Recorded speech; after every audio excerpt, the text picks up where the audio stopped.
इंसान का करने वाला कार्य कौन सा है?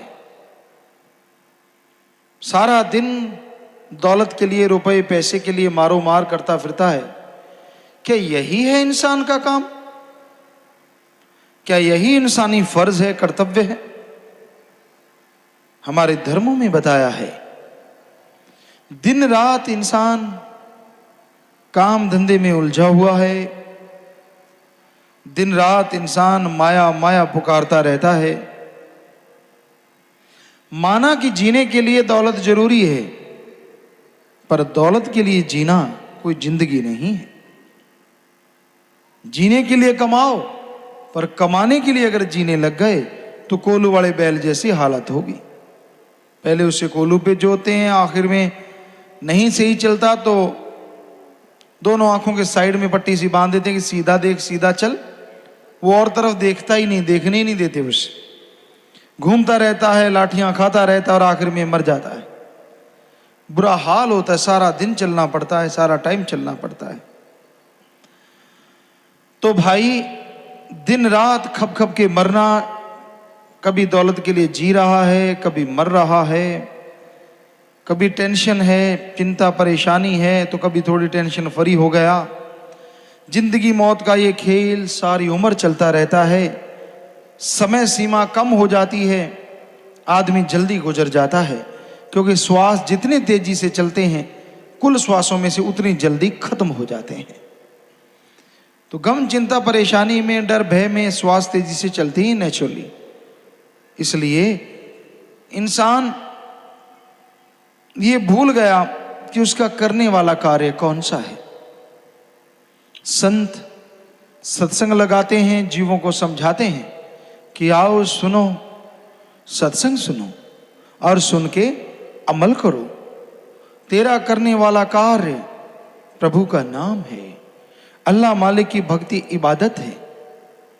जितना दिलो दिमाग से मालिक का नाम जपेगा, जितना तड़फ से व्याकुलता से मालिक को बुलाएगा, वो जरूर चला आएगा, वो जरूर रहमो करम बरसाएगा। पर इंसान और चीजों के लिए व्याकुल हो जाता है। काम वासना, क्रोध, लोभ, मोह, अहंकार, मन, माया, इनके लिए तो इंसान को व्याकुल होते देखा है। पर अल्लाह वाहिगुरु गॉड खुदा रब के लिए कोई होता है जो व्याकुल होता है, और जो होता है वो मालिक को पा भी जाता है।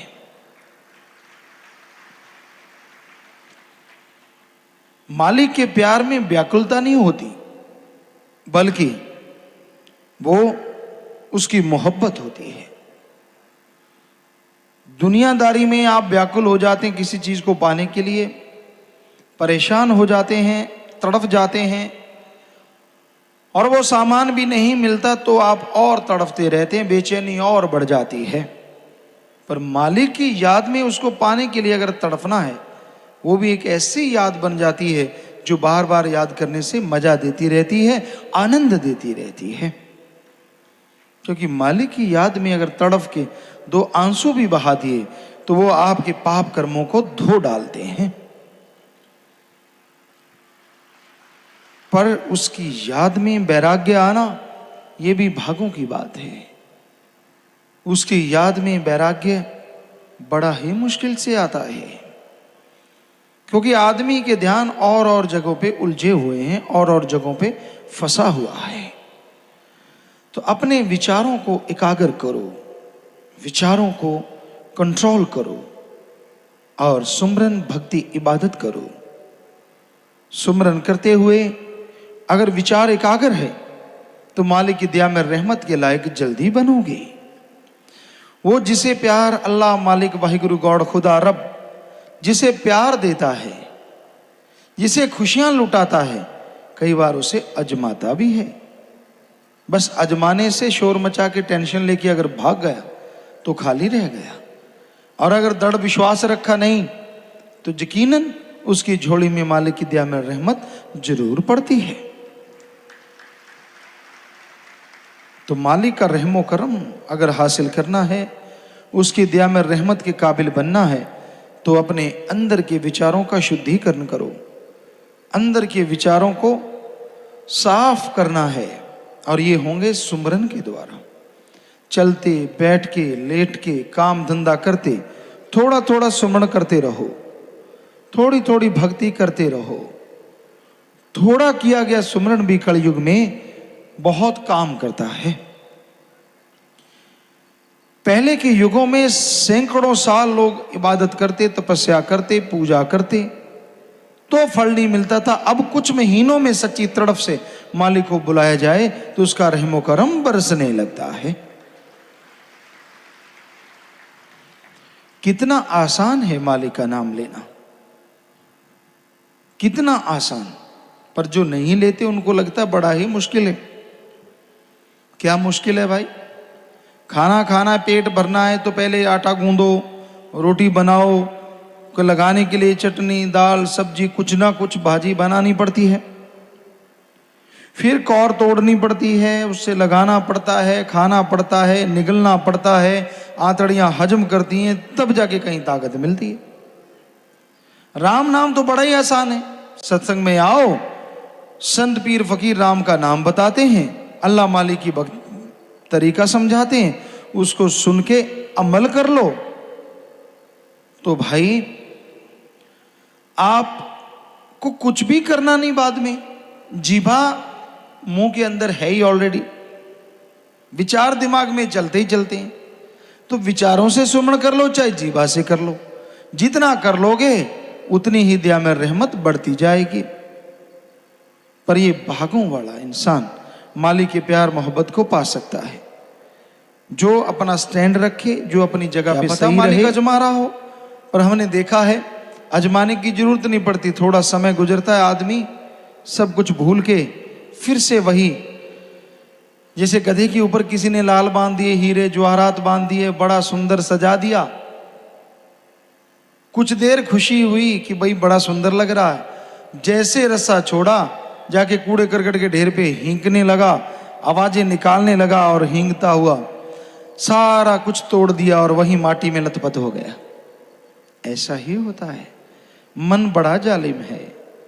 मालिक रहमो करम बख्श देता है, दया में रहमत बख्श देता है, पर यह गधे की तरह फिर से सब कुछ मिट्टी में मिला देता है।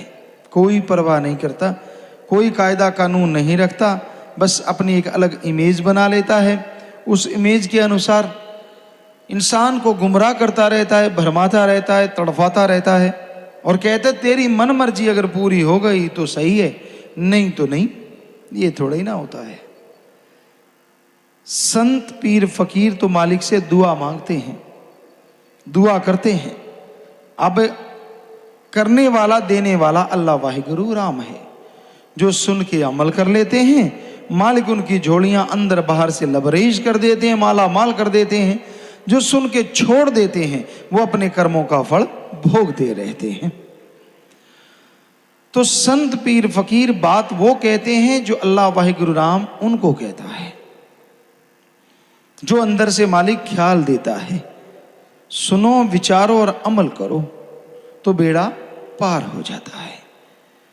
तो ये बड़ा ही जरूरी है कि आप वचन सुनो, अमल करो और मालिक की दया में रहमत के काबिल बन जाओ। जो जीव सत्संग में आते हैं वही सुनेंगे और जो सुनते हैं अमल भी वही करेंगे। सुना नहीं अमल कैसे, किस बात पे करेगा कोई? तो सत्संग पूरे ध्यान से सुनो, अपनी खुदी अहंकार को छोड़ के, अपनी और बातों को छोड़ के सत्संग की तरफ ध्यान दो।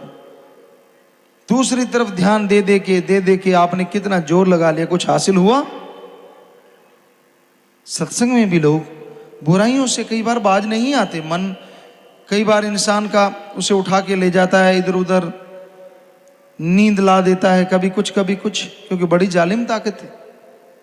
माना कि अमल नहीं होने देते सत्संग में, सत्संग में ताकत होती है, लेकिन भटकाता तो ये कभी कभी है। कभी आंखों से गलत दिखाने लग जाता है, उसी में उलझा देता है। पर ये अलग बात है, संतों के वचन जब हथौड़े की तरह पड़ते हैं तो रोंगटे खड़े हो जाते कि हैं अच्छा मेरे को कह रहे हैं, मैंने अभी देखा। तो मन का तो काम है भरमाना, मन का काम है भटकाना। ये जीवों को भरमाता है, भटकाता है और तड़फाता है। इससे लड़ना कलयुग में सच्ची भक्ति है। अपने अंदर के बुरे विचारों से लड़ो, यानी बुरे विचारों को अपने पे हावी ना होने दो, अच्छे विचारों के साथ आगे बढ़ो, तो मालिक की दया में रहमत के काबिल एक दिन जरूर बनोगे। तो अमल जरूरी है। आप कोई भी काम धंधा करते हैं, लोग आके पूछते हैं गुरुजी मैं फलां काम कर लूं। हम हमेशा कहते हैं भाई जिस काम का अच्छी तरह से तजुर्बा है या तजुर्बा ले लो, फिर वो काम लगातार करो, मेहनत करो, तो मालिक की दया में रहमत के लायक आप बनोगे ही बनोगे और काम धंधे में भी सफलता जरूर होगी। तजुर्बा लेके मेहनत से करो, साथ में सुमरन करो। कर्म आपने करने हैं, सुमरन करोगे, फल देने वाला भी आप पे रीझ जाएगा, खुश हो जाएगा। तो कर्म जोगी और ज्ञान जोगी बने रहो, कर्म भी करते रहो और सुमरन भक्ति इबादत भी करते रहो, ताकि कर्म करते हुए कोई परेशानी ना आए। सुमरन के द्वारा जो भी कर्म करो अच्छे करो और उसमें आपको तरक्की मिले, ताकत मिले, आगे बढ़ने का रास्ता मिले। जो जीव सुन के अमल करते हैं वो भाग्यशाली ना होते हुए भी भाग्यशाली बन जाया करते हैं। सत्संग में भाग्य बनते हैं। कोई नसीबों वाला, कोई भागों वाला जीव होता है जो सुन के अमल करता है और वो अपने भाग्य बदल सकता है। कहते हैं जैसा लिखा होता वैसा भोगना पड़ता है, सही है, लेकिन भगवान ने मनुष्य के लिए यह भी लिखा है कि ये खुद मुख्तियार है, मर्जी का मालिक है। अच्छे नेक कर्म करे तो ये अपनी तकदीरें खुद बदल सकता है। और हाथ पे हाथ धर के बैठा रहे, जो होगा मालिक का लिखा हो जाएगा, तो वो बात नहीं बनती जो बननी चाहिए। क्योंकि कर्म जोगी होना भी तो जरूरी है। मालिक ने ही ये गुण दिए हैं, मालिक ने ही ये शिक्षा दी है। तो इंसान को बेपरवाह ने यहां समझाया है, तेरा काम, कि भाई तेरा जो करने वाला काम है, गॉड्स प्रेयर कर, अल्लाह की इबादत कर, वाहिगुरु का नाम जप, राम नाम जपो, क्योंकि उसके द्वारा ही आप परमपिता परमात्मा के साक्षात दर्शन कर सकते हैं, उसके रूबरू हो सकते हैं।